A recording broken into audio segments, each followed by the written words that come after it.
ഞാൻ 11 കൊല്ലം ദുബൈയിൽ നിന്ന് 8 കൊല്ലം മക്കയ്ക്ക് നിന്ന് അവിടെ നിന്നുകൊണ്ട് ഞാൻ മേടിച്ചതല്ല എന്റെ ഭാര്യയുടെ വില. മക്കളെയൊക്കെ പഠിപ്പിച്ച് അവരൊക്കെ ഇപ്പൊ ചോവില്ലാത്ത രീതിയായി.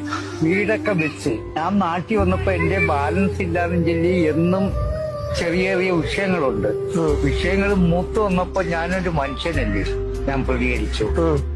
അന്നേരം ഇറങ്ങി പോടാന്ന് പറഞ്ഞു. ഞാൻ ഇറങ്ങി പോകും. മക്കളൊക്കെ എന്താ? വിപ്ലവം എന്ന് പറയുന്ന ഒരു ഇതുണ്ടോ? വിപ്ലവം. ആ, അത് ഇപ്പൊ എറണാകുളത്ത് ഒരു വലിയ ഓഫീസിൽ ജോലി ചെയ്യാ. അനന്തു ആർ ദേവ്. മോള് ഇന്ത്യ ഒട്ടത്ത് ബാങ്കിലും, മരുമോൻ ചാത്തന്നേരത്തിന്റെ ഓഫീസിൽ. പിന്നെ മോന് വേണ്ടി ഒരു 5 സെന്റ് സ്ഥലവും ഒരു വീടും ഒക്കെ ഭാര്യയുടെ കാലത്തെ അവനാ. പള്ളിമുക്കി മോക്ക് മേടിച്ച് ഞാനിങ്ങനെ ജീവിക്കുന്നു. പോട്ടെ, എല്ലാം ശരിയാവും. ഇനി ആവരുത്.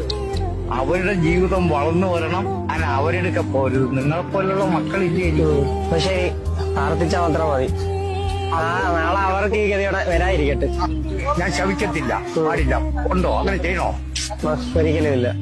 പോട്ടെ, ശരി, ഓക്കെ. എപ്പോഴെങ്കിലും കാണാം. ഇനി നമുക്ക് എന്തെങ്കിലും മീറ്റ് ചെയ്യാം.